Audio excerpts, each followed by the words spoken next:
My name is Shannon Dooling, and I cover immigration for WBUR. Have been covering that beat for about 3 or 4 years now. Okay, so for those who may not know, what types of stories do you normally cover as an immigration reporter? Yeah, it's a big topic, right? So it varies. It could be policy changes, executive orders from the White House, local legislation that impacts immigrant communities. A lot of the time, I find myself trying to personalize those policy stories by meeting people who would actually be affected and by sharing their stories. And it's interesting that you say that because I was just talking to Adrian Ma, who covers business, obviously. And one of the things Right. that he said was how, at least right now, the numbers that we're seeing can start to be overwhelming and we forget the human element. And I think that that is so probably very often the case with immigration as well, right? That's probably the hardest part of this shift for me has been that my beat naturally draws me into people's living rooms, into their places of employment, into an advocacy group setting where I can talk to people where they feel comfortable. But I'm always trying to make that personal connection and to be able to sit across from someone and make eye contact. I feel like that's when stories really come alive, especially in this beat.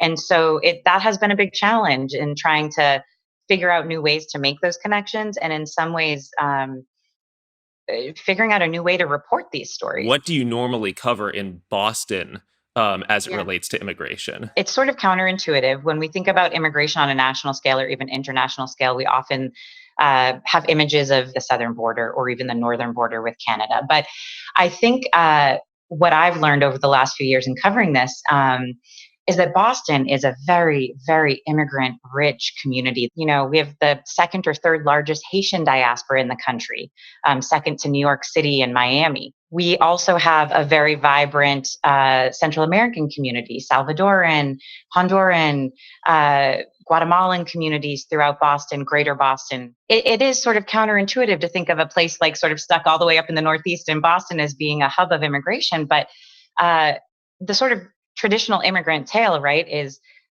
someone's uncle or someone's nephew or someone's sister came to Boston, came to Lawrence, came to Chelsea, came to Eastie, 15, 20 years ago. And since then, these communities have really been uh, building themselves up and supporting one another. And I think it's important as an immigration reporter to try to uh, illustrate and give them sort of a platform to be able to talk more about issues that affect them and how we're all interwoven as a city, as a greater Boston community, and as a state. I've been kind of trying to look at how the pandemic has been affecting these more vulnerable communities in general, and then also how these communities are uh, really playing a big role on the front lines. These are folks who often aren't thought of as frontline essential workers, but I think that the pandemic has really highlighted the value of the communities that live in and around Boston. The pressure is just increased now,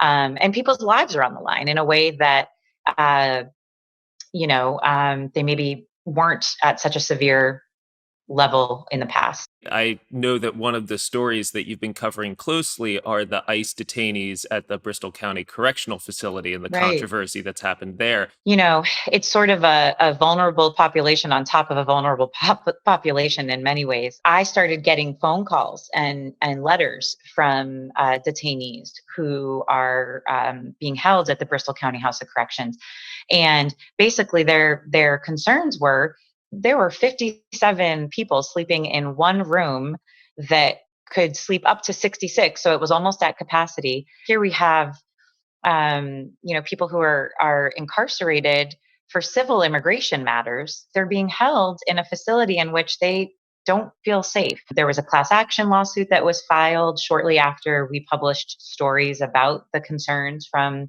ICE detainees. And now there's a federal judge in Boston who's releasing detainees on a sort of rolling basis with the effort or the goal to reduce the population there and enable people to be 6 feet apart, if not more, while they're being detained. For a beat that is already really fraught, where are you finding hope in any of these stories? Well, so I had a conversation yesterday with a man who reached out to me on Twitter. He had a question about the stimulus checks in his own household. Just hearing him being thankful and genuinely saying, I can't believe you responded to my tweet and then now we're talking about it and you're actually going to do a story about this. And so I think it's like, well, yeah, this is important. Thank you for reaching out to me. I can't be everywhere at every time. So just knowing that the stories can make an impact. Um, Today, that helps me, sort of keep motivated. And a year ago, it helped to motivate me. So thankfully, I might not be able to sit across the table from someone in their living room and make eye contact with them and meet their children when I'm interviewing them, uh, but I can at least, exchange a warm conversation, understand where they're coming from, and find the news out of that. What advice, if anything, would you give to people as they're trying to navigate these Yeah. extremely difficult times?